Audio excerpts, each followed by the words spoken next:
لوگ آ کے مجھے ہاتھ ملاتے ہیں کہ میں حج سے آیا، تو میں اس کو دیکھتا ہوں، کہاں حج کیا، کیواڑی میں یا ڈاک یارڈ میں؟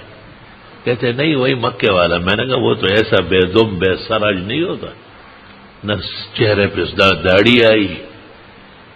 پھر پوچھتا ہوں کیا لے کے آؤ کہ آپ کے لیے رومال اور ٹوپی۔ میں نے کہا رومال ٹوپی نہیں چاہیے، آپ کو انسان بننا تھا، انسان بن کے آتے تو بہت بڑی بات ہو جاتی۔ انسان تو وہ ہوتا ہے جو نبی کا متبع ہو۔ نبی کوئی بھی داڑھی مونڈا نہیں تھا، سب پیغمبر ہو کے، بلکہ دنیا کے کاملین انسانوں کی داڑیاں ہوئی ہیں، اور داڑھی بھی اکو بکو والی نہیں چلے گی، پوری۔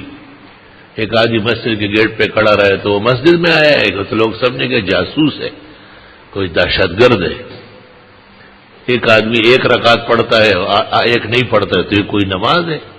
اور عشاء کی 4 رکعت کی جگہ 3 پڑھ لے، پوری دنیا کا اتفاق ہے کہ نماز نہیں ہوئی۔ تو داڑھی بھی صحیح طرح برابر جو حد شرعی ہے اس کے مطابق داڑھی رکھنی پڑے گی، اور رکھنا ضروری ہے۔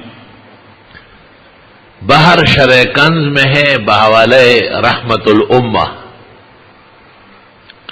کہ جو ظہر سے پہلے 4 رکعت سنت قصدن چھوڑتا ہے، سستی کرتا ہے، یہ سنت ہے، فرض تو نہیں ہے۔ تو باہر شرح کنز میں بحوالہ رحمت الامہ ابن عابدین نے برقرار رکھا اس کو۔ یہ حدیث نقل ہوئی ہے، لم تنلہ شفاعتی، اس قصدن سنت چھوڑنے والے کو شفاعت نصیب نہیں ہوگی۔